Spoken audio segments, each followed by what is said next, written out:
Krásny dníček želám a vítam vás pri prvom vydaní prezentácií na aktuálne témy. Dnes máme 6.6.2024, magický dátum a zároveň aj nov mesiace, takže príležitosť začať niečo nové, úžasné, dobrodružné a fascinujúce, takže sa teším na túto cestu. A hneď prvým sprievodcom, ktorý sa prihlásil na základe vlastnej, veľmi mocnej osobnej skúsenosti, je majster Chiron. Takže dnes pozývam na cestu ponorenia sa, hlbokého ponorenia sa do mystérií majstra Chirona. Úžasný je tento symbol, ktorý sa používa v astrológii.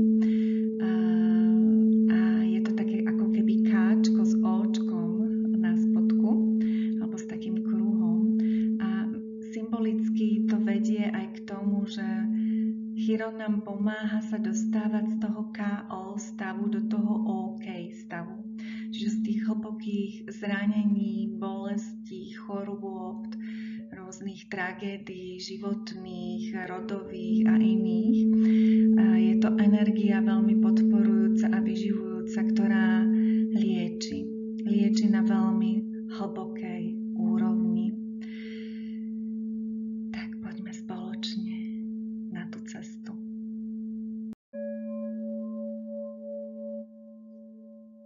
Pozrime sa hneď na začiatok na symboliku dátumu jeho objavenia, ktorá je podľa mňa absolútne fascinujúca. A v našom povedomí ešte tento majster nie je veľmi dlhú dobu. Bol objavený len 1.11.1977. Krásne sa tam ukazujú tie 4 jednotky, to majstrovské anielské číslo toho čistého kristovského svetla a osvietenia. A keď spojíme čísla z roku 1977, tak dostaneme 24, čo odkedy tvoríme Kamelot sa nám ukazuje, že je veľmi dôležité číslo, ktoré máme sledovať a ktorému máme dávať určitý dôraz. Aj jeho frekvencia je spojená s týmto rokom. V tomto roku nám vládne 24. A keď som sa na to tak hlbšie zamerala, tak v tejto súvislosti ide o také božské odhalenie. Že môžeme povedať, že aj tento rok je spojený s božskými odhaleniami, tak ako bol v božskom dokonalom načasovaní odhalený práve Chiron v roku 77. A keď spojíme všetky čísla a aj tie 3 jedničky k tomu pridáme k 24, tak dostaneme 27. To je ďalšie veľké silné majstrovské číslo, ktoré je spojené s poslaním našej duše. U mňa je spojené aj s Avalonom, kam ideme budúci týždeň, lebo bývame v domčeku, ktoré nesie toto číslo práve 27. A jeho mystika sa môže tým pádom spojiť aj so srdcovou čakrou Matky Zeme. Čiže to poslanie od srdca vychádzajúce. A keď 27 vynásobíme štvorkou, lebo v roku 77, keď bol objavený, som mala 4 roky, štvorka je moje šťastné číslo a 44 je vibrácia Lemúria Atlantidy, kam sa vo svojich spomienkach teraz vraciame viac, aby sme to žili na Zemi, tak dostaneme akože mega majstrovské číslo 108. Duchovne je číslo 108 veľmi posvetné číslo. Každý, kto sa tomu v tejto oblasti venuje, tak vie o jeho posvetnosti a predstavuje vesmír sám. A verí sa, že toto mystické číslo je kľúčom k všetkej existencii a znamená prítomnosť vyššej alebo božskej moci, či už je to boh, božstvo alebo anjel strážny. A v hinduizme 108 prináša duchovné završenie. Takže je to obrovský, silný, mocný majster, ktorý tu nie je náhodou v tomto čase. Chiron je obrovský mega majster transformácie. Už len to, že sa astrológovia nevedia zhodnúť na tom, že či je to asteroid, planetka alebo kométa, že má rôzne tieto podoby, nám dáva signál, že je to naozaj kolosálny majster transformácie.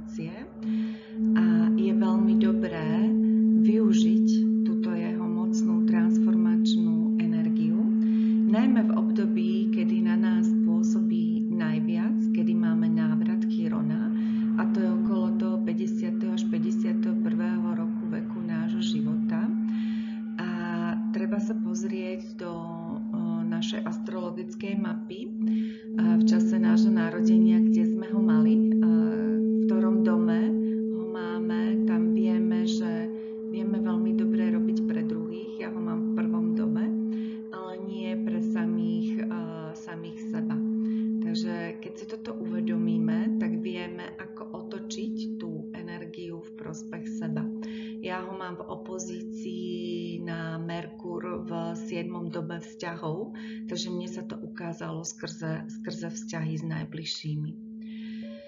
A pri návrate Chirona, ak máme v rovnakom čase my ženy aj menopauzu, tak je to obrovská príležitosť vlastne čeliť príznakom menopauzy takýmto prirodzeným astrologickým spôsobom, lebo vlastne sa zmierňujú, až postupne ustupujú všetky príznaky menopauzy, keď pracujeme s touto energiou.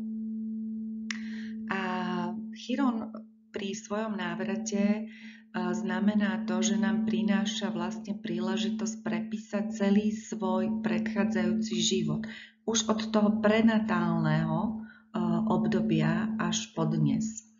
Takže je to vlastne obrovská brána, ktorá sa nám otvorí k vzorcom z minulosti, ktoré nás ešte stále ovplyvňujú, definujú alebo skôr deformujú a bránia nám využívať náš plný potenciál a naplňať naše poslanie. A v tomto období nám prichádzajú do života aj liečitelia. To sú ľudia, ktorí vlastne sú tou portálovou bránou alebo tým nástrojom, ktorý nám otvára túto energiu. A treba si uvedomiť, že vlastne nie je nejaký stav kompletného uzdravenia, že proces liečenia je celoživotný proces, že celý náš život je cestou liečenia. A keď sa napojíme na kozmický rytmus nášho tela a využijeme tento energiu Chirona ako portálu k podsvetiu, k smrti, k tomu neviditeľnému svetu, tak môžeme povstať ako Fénix z popola, transformovaný v novej energii, novej vibrácii, novej kvalite bytia a života tu na Zemi. A keďže, ak si pamätáte, bol objavený v roku 77 a celkový ten dátum dáva 27, tak je zaujímavé ešte z numerologického hľadiska, že od obdobia jeho objavenia, čo nebolo náhoda, že presne tento dátum tomto roku, uplynie 50 rokov v roku 2027. Takže možno predpokladať, že rok 2027 bude na globálnej úrovni pre ľudstvo veľmi liečivým portálom, ako veľmi hlboké liečenie, také komplexné uzdravovanie ľudstva možno v tomto roku očakávať. A je dobre byť už pripravený na ten rok 2027 a vítať ho s otvorenou náručou. Lebo Kentaur a tento mega liečiteľ vlastne pôsobí oveľa efektívnejšie, keď ho vítame vo svojom živote, ako keď sa tejto energii bránime alebo sa jej bojíme. Tak zintenzívňujeme ešte tie následky, dôsledky, prežitky a nemáme to v tej ľahkosti, ako by sme si želali. Pozrime sa teraz trošku do mytológie Kentaura, ktorý je známy ako zranený liečiteľ. Ako poloboh bol jediný nesmrteľný medzi kentaurami, ale jeho príbeh má veľa takých bolestivých, trnistých bodov, by som povedala, ktoré ho formovali a doviedli k tomu, že sa stal učiteľom všetkých učiteľov alebo liečiteľom všetkých liečiteľov a bol nielen známym liečiteľom, doktorom, ale aj astronómom a prorokom a bol považovaný a stále je považovaný za jedného z tých najmúdrejších tej gréckej mytológii. Učil iných bohov,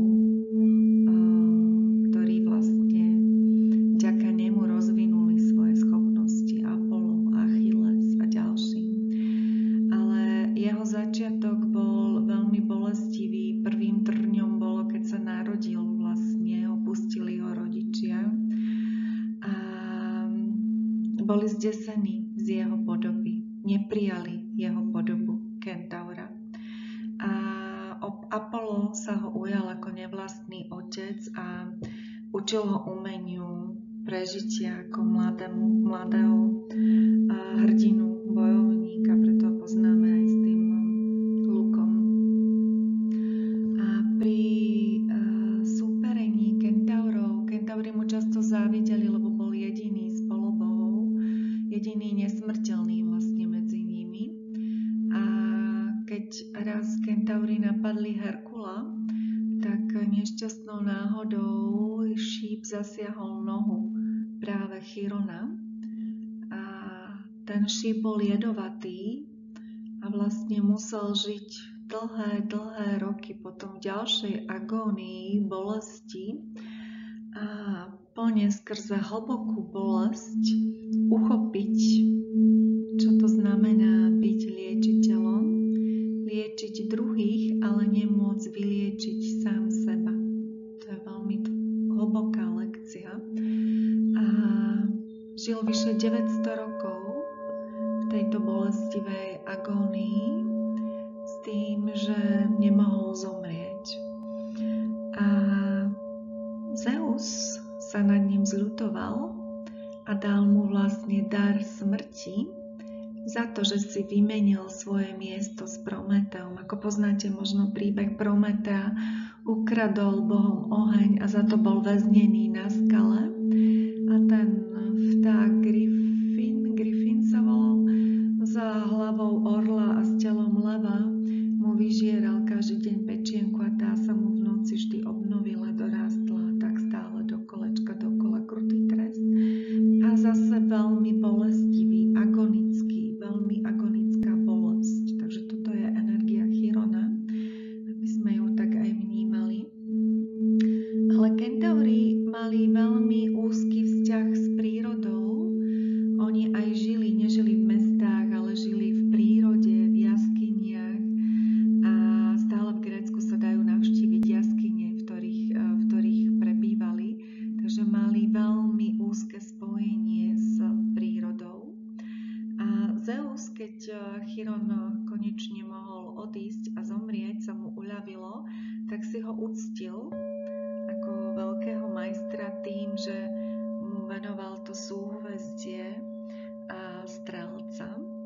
Ale v dnešnej dobe toho strelca už na nočnej oblohe celého nevidíme, ale vidíme tie najsilnejšie žiariace hviezdy, ktoré sú ako taký čajník. Hej? A tieto hviezdy krásne vlastne z toho vývodu toho čajníka, odkiaľ nalievate vodu, keď vychádza para, keď si ju predstavíme ako takú paru, tak to ukazuje na stred mliečnej dráhy. A presne v tej vychádzajúcej pare je stred našej galaxie. V auguste to môžeme pozorovať aj na našej oblohe. A zaujímavé je, že obidva, aj ten čajník, aj ten lukostrelec, aj ten Chiron vlastne ukazujú na stred našej galaxie, na miesto vlastne, odkiaľ my pochádzame, kde sa stretávajú dva svety. Zase máme ten viditeľný a ten neviditeľný svet. A je to vlastne ako keby každou úrovňou liečenia sme bližšie a bližšie do nášho vlastného stredu, ale aj do stredu tej galaxie. Čiže ako hore, tak aj dole, ako vnútri, tak aj vonku. Čiže čím viac liečíme seba, tak tým bližšie sme aj k poznaniu toho, odkiaľ pochádzame, lebo oni ukazujú vlastne presne na ten bod v strede našej galaxie, kde je vstup do ďalšej susednej galaxie a kde sa nachádza tajomný alebo tajúplný 13. zverokruh, Ophiuchus. Ja sama mám v tomto z 13. zatiaľ ešte neprebádanom a tajomnom znamení Midheaven, čiže svoju dušu mám v tomto 13. tejto 13. komnate.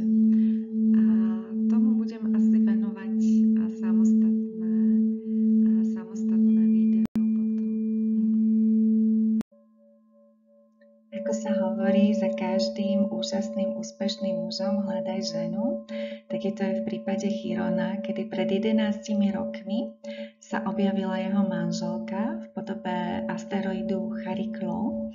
Má takéto tie dva prstencovité kruhy okolo seba, ktoré sa skladajú z ľadových častíc, čo je veľmi zaujímavé. A je to vôbec prvé skalnaté teleso, ktoré má takéto kruhy a ten bližšie k nej, ako vidíte, jasnejšie žiari.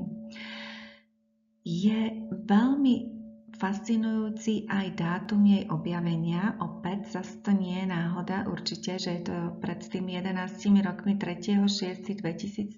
Je to šestkový rok 6. mesiaca a celkovo nám to dáva šestku, čiže ten deň.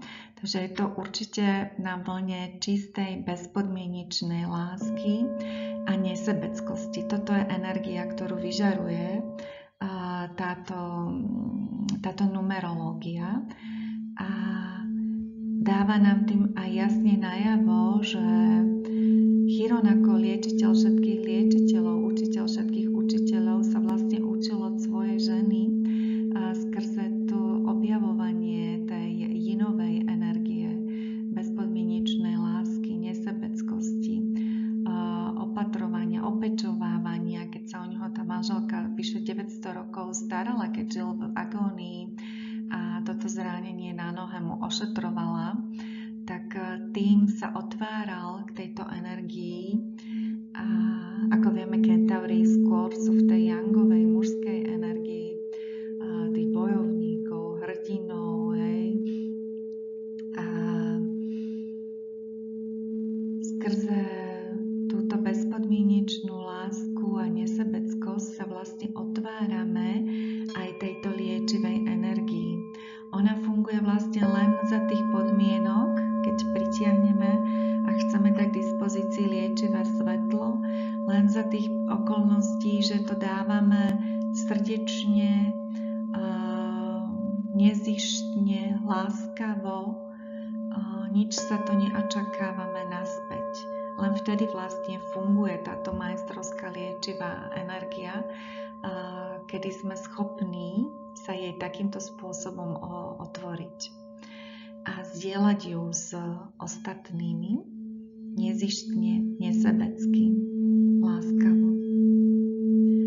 A zároveň nám Chariklo ukazuje tú schopnosť byť neviditeľná, schopnosť, že je málo informácií o nej. V gréckej mytológii toho veľa nenájdeme. Predpokladá sa, že to bola pôvodne vodná nymfa a preto ten ľad, možno v tom prstenci vnútornom okolo nej, a zmenila svoju podobu na kentaura. Zároveň nám ukazuje tú energiu toho shapeshiftera, tú schopnosť zmeniť svoju tvár, svoju podobu. Takže je to veľmi zaujímavé, že vlastne tento veľký majster liečiteľ skrze ženu našiel tú svoju liečivú majstrovskú podstatu. A na záver sa spoločne pozrime, ako sa môžeme otvoriť tejto energii liečenia, ktorú nám Chiron ponúka, ako sa naučiť načúvať energii astrológie našej duše. Preto som si zobrala na pomoc aj tento zelený plameň majstra Hilariona, lebo vnímam tú frekvenciu Chirona ako zvuk, ktorý k nám prichádza a pracuje veľmi presne. Keď sa ponoríme do jeho frekvencií, do jeho vibrácií, do jeho zvuku, tak plne pochopíme, prečo sa nám deje to, čo sa nám deje v živote a zároveň nás navedie, ako to transformovať, túto energiu, ako ju transformovať a vystúpiť z tej pozície obete a vstúpiť do pozície tvorcu. Čiže z energie ničiteľa do energie stvoriteľa. A začína to s tým, že z tohoto vychádza z vlastného pocitu zranenia. Že postupne uzdravujeme rozbité časti seba samého a scelujeme svoju dušu. A ak neliečíme tieto zranenia, tak stávame sa nebezpečnými sami pre seba aj pre svoje okolie. A ak sa vyliečíme, tak môžeme prevziať zodpovednosť aj za liečenie druhých. Lebo to liečenie nám vlastne otvára nám naše vedomie a postupne sa prechádzame procesom prerodu zo starého do toho nového, procesom transformácie a vždy ako Fénix povstaneme z popola v novej sile, novej intenzite vyžarovania svojej duše. A naša sila vlastne pochádza z toho, ako uzdravujeme tieto vnútorné zranenia a len vtedy prichádza, keď sme schopní ich uzdraviť. Len vtedy sa môžeme posunúť na našej ceste a potom dúhovom moste stúpať vyššie hore, čím hlbšie prenikneme do hlbín svojich zranení.